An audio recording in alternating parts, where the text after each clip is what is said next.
Saudi এবং কাতারে লাখো কোটি ডলারের চুক্তি শেষে এবার মধ্যপ্রাচ্যের আরেক দেশ সংযুক্ত আমিরাতে সফরে গেছেন মার্কিন প্রেসিডেন্ট ডোনাল্ড ট্রাম্প। সৌদি সফর শেষে কাতার এবং আমিরাতে বর্ণাঢ্য সংবর্ধনা পেয়েছেন তিনি।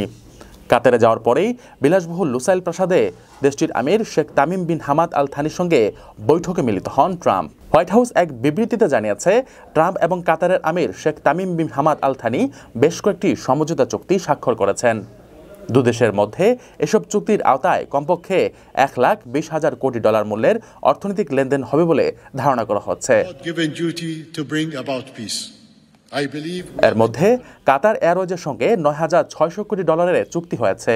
এর আওতায় কাতার এয়ারওয়েজ বোয়িং 787 ড্রিমলাইনার এবং 777 X সিরিজের মোট 210টি উড়োজাহাজ কেনার পরিকল্পনা করেছে।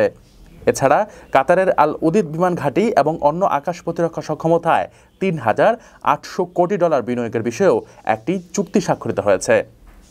এর আগে মধ্যপ্রাচ্যের দেশ সিরিয়ার ওপর থেকে সব ধরনের নিষেধাজ্ঞা তুলে নেওয়ার ঘোষণা দেন ট্রাম্প। উপসাগরীয় অঞ্চলে 4 দিনের সফরের শেষ দিন তার আবুধাবি হয়ে ওয়াশিংটনে ফেরার কথা রয়েছে। আপনার স্বপ্নগুলো আকাশ ছুবে প্রবাসীর হেলিকপ্টারের মাধ্যমে। বিয়ে, জন্মদিন অথবা যে কোনো বিশেষ প্রয়োজনে হেলিকপ্টার ভাড়া করতে যোগাযোগ করুন স্ক্রিনে দেয়া নাম্বারে। প্রবাসীর হেলিকপ্টার, নিরাপদ ও সাশ্রয়ী বাহনের বিশ্বস্ত নাম।